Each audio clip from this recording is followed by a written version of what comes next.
दोस्तों, आप सभी का एक नए वीडियो में स्वागत है। आज की इस क्लास में हम सब इंग्लिश ग्रामर का एक महत्वपूर्ण टॉपिक एक्टिव पैसिव पढ़ेंगे। क्योंकि अभी पिछले क्लास में हम सब ने टेंस के बारे में पढ़ लिया था, तो एक्टिव पैसिव अब समझना आसान हो जाएगा। दोस्तों, चलिए वीडियो को शुरू करते हैं। वॉइस क्या होती है? वॉइस मीन्स होता है कोई कथन। वॉइस क्या है? वॉइस क्या है? अगर पूछा जाए वॉइस क्या है, तो वॉइस एक कथन होता है जो वक्ता यानी सब्जेक्ट के द्वारा कहा जाए या ऑब्जेक्ट के द्वारा कहा जाए। जब सब्जेक्ट के द्वारा कथन कहा जाएगा, यानी जब सब्जेक्ट स्वयं काम करेगा तो एक्टिव वॉइस की बात होगी। जब ऑब्जेक्ट के द्वारा काम किया जाएगा तो पैसिव वॉइस होता है। इसी को हम आज के लेक्चर में समझेंगे कि एक्टिव से पैसिव कैसे बनाया जाता है। अगला देखते हैं, English is the taught by teacher. English को टीचर के द्वारा पढ़ाया जा रहा है, इसमें फोकस इंग्लिश पर, तो ये पैसिव वॉइस। कहने का तात्पर्य यह हुआ कि जब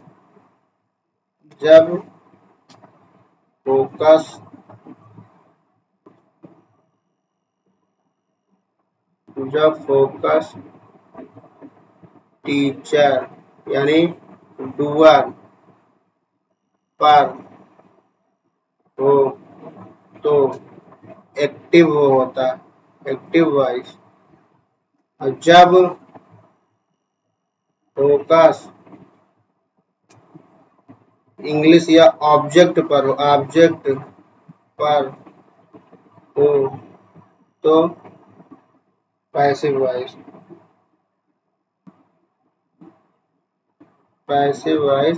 होता है।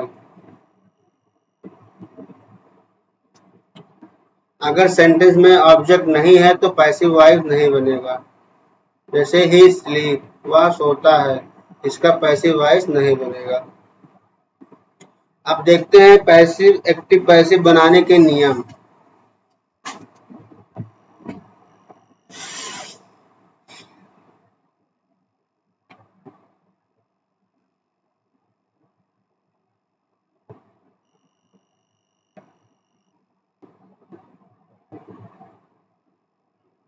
The boy she writes a letter. He writes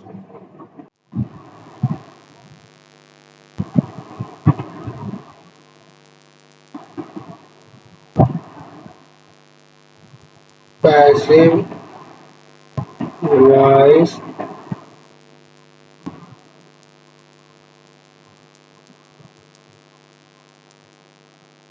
बनाने का नियम। सबसे पहले आप सेंटेंस को देखिए। सेंटेंस लिखिए, सी राइट्स लेटर। इस सेंटेंस में हमें सब्जेक्ट और ऑब्जेक्ट और वर्ब को ढूंढना है। सी क्या है? सी एक सब्जेक्ट है। राइट्स क्या है? वर्ब है। और लेटर क्या है? ऑब्जेक्ट है। अगर सी काम कर रहा है तो ये एक एक्टिव वॉइस है, इसे हमें पैसिव वॉइस में चेंज करना है।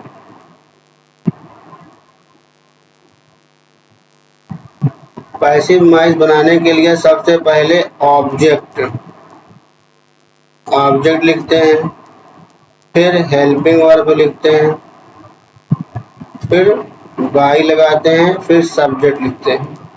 ये स्ट्रक्चर होता है।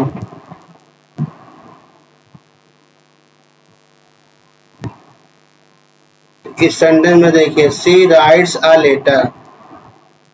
इसमें ऑब्जेक्ट क्या है? लेटर। अ लेटर एक ऑब्जेक्ट आ गया। हेल्पिंग वर्ब क्या होगी? इंडेफिनिट टेंस है तो लेटर के साथ इज, और वर्ब की थर्ड फॉर्म रिटेन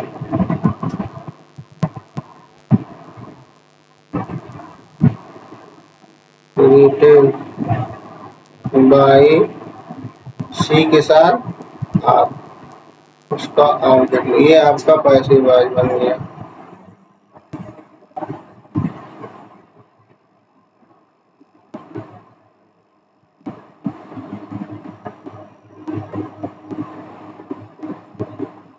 अब टेंस वाइज इसके रूल को समझते हैं।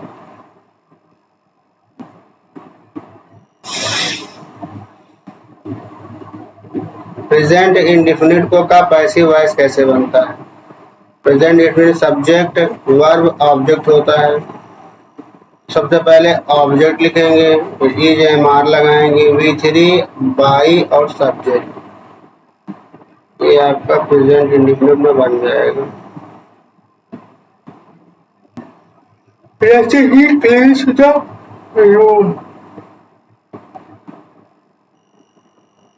एक सेंटेंस है, इसका पैसिव हो जाएगा the room is clean by him.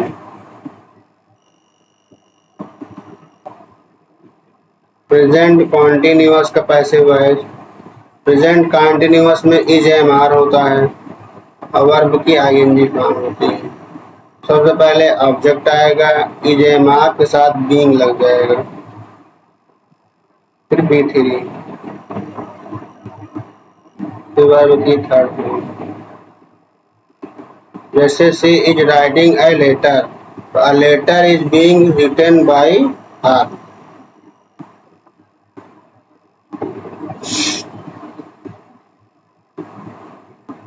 अगला टेंस है प्रेजेंट परफेक्ट टेंस, इसकी पहचान हैज है B3 होती है। इसका एक्टिव वॉइस पैसिव वॉइस बनाने के लिए हैज है बीन के साथ B3 लगा देंगे। तो they have completed the work, ये है पैसिव। तो they the work had been complete by them हो जाएगा। अब करते हैं पास्ट इंडिफिनिट। पास्ट इंडिफिनिट में V3 होता है, तो वाज वर्क के साथ V3 लगा देंगे।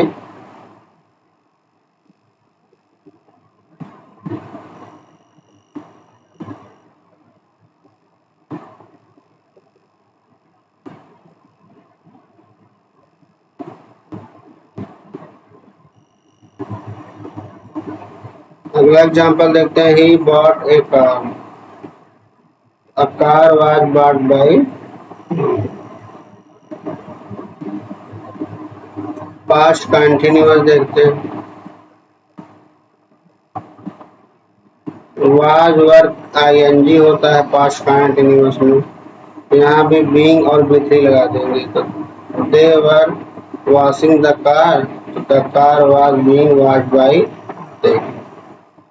Past perfect tense had plus B3, the had been plus B3, she had finished the work, the homework had been finished by her।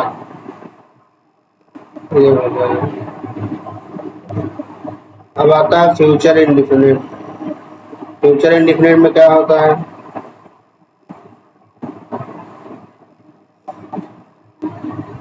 Will plus B1, will भी B3 लग जाएगा इसमें। They will be build a bridge, तो the bridge will be build by. Future perfect tense will have B3, will have been B3, he will have completed the work, the work will have been completed by him।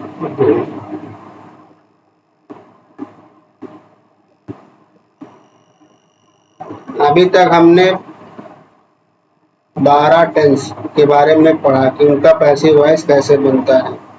एक आप लोग को हम summary कर देते हैं कैसे हमने किया।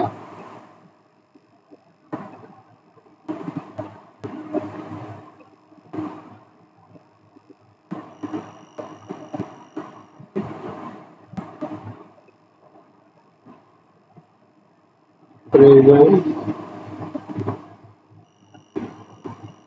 पास्ट,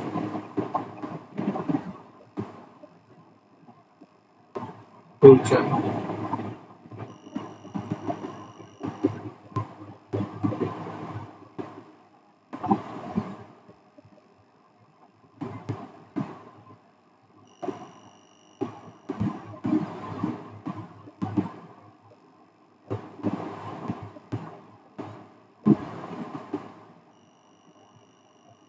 प्रेजेंट इंडेफिनिट में क्या लगेगा? Which and are V3. Past में क्या लगेगा? वाज वर और वी3। फ्यूचर में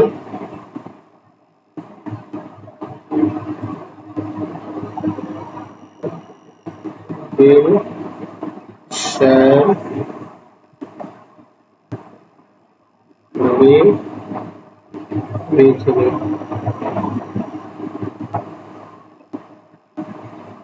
कंटिन्यूअस में भी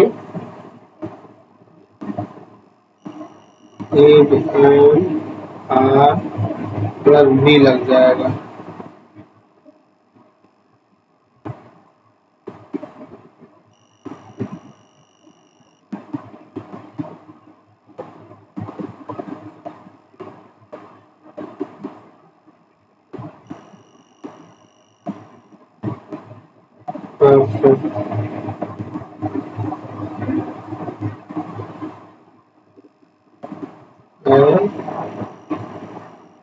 के साथ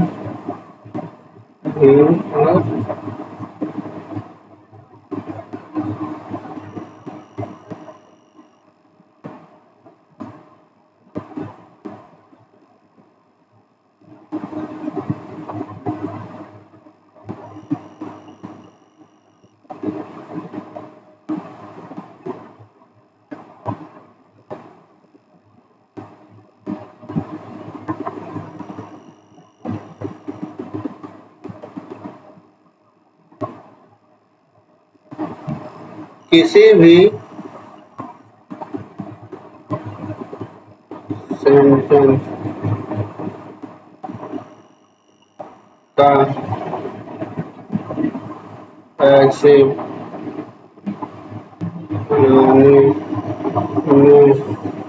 वर्ब के थर्ड फॉर्म का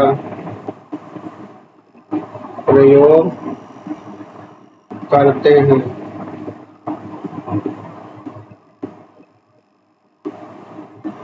मॉडल रूल्स। अगर मॉडल के वर्ब आ जाए तो वहां पे बी लगता है, जैसे can solve the problem, he should obey the rules, should be obeyed by us। Subject का ऑब्जेक्टिव केस लगता है।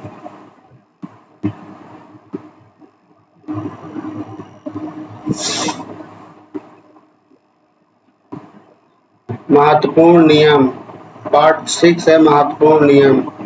सिर्फ ट्रांजिटिव वर्ब का ही पैसिव वॉइस बनता है। पैसिव वॉइस के लिए ऑब्जेक्ट होना जरूरी है। हमेशा V3 का प्रयोग होता है। हेल्पिंग वर्ब टेंस के अनुसार बदलती है। रूल नंबर 5 है प्रोनाउन चेंज।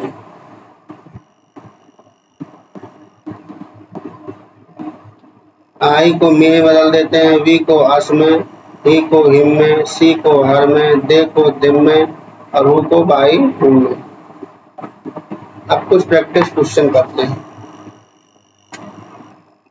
के कुछ प्रैक्टिस क्वेश्चन देख लेते हैं।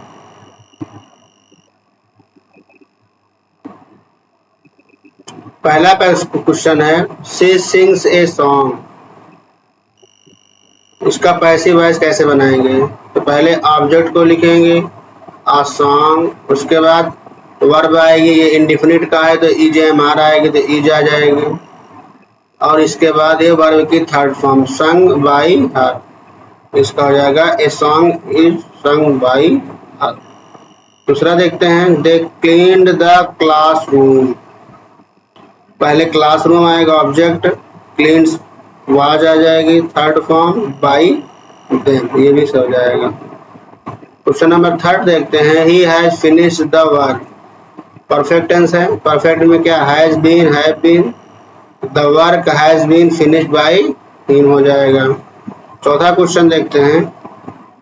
The student are solving the question, are solving continuous की बात हो रही है, तो द क्वेश्चन आर बीइंग हो जाएगा solve by student.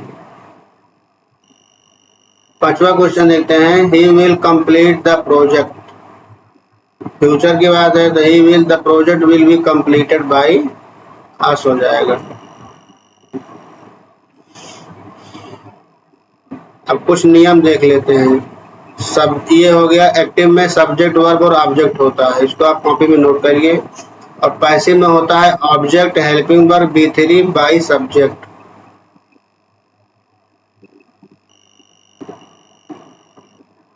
Active passive voice सिर्फ ट्रांजिटिव वर्ब का बनता है, ऑब्जेक्ट होना चाहिए, ऑब्जेक्ट नहीं रहेगा तो कोई पैसिव वॉइस नहीं बनेगा। पैसिव वॉइस में हमेशा B3 लगती है। हेल्पिंग वर्ब टेंस के अनुसार बदलती रहती है। होमवर्क, आप लोग अपने कमेंट बॉक्स में ये होमवर्क पैसिव बनाइए। They are watching movie, the boy kick the ball, she wrote a letter, he has repaired the bike, we will plant tree. अगर आपको यह क्लास पसंद आई हो तो वीडियो को लाइक, शेयर और सब्सक्राइब जरूर करें। अगले लेक्चर में हम एक्टिव पैसिव वॉइस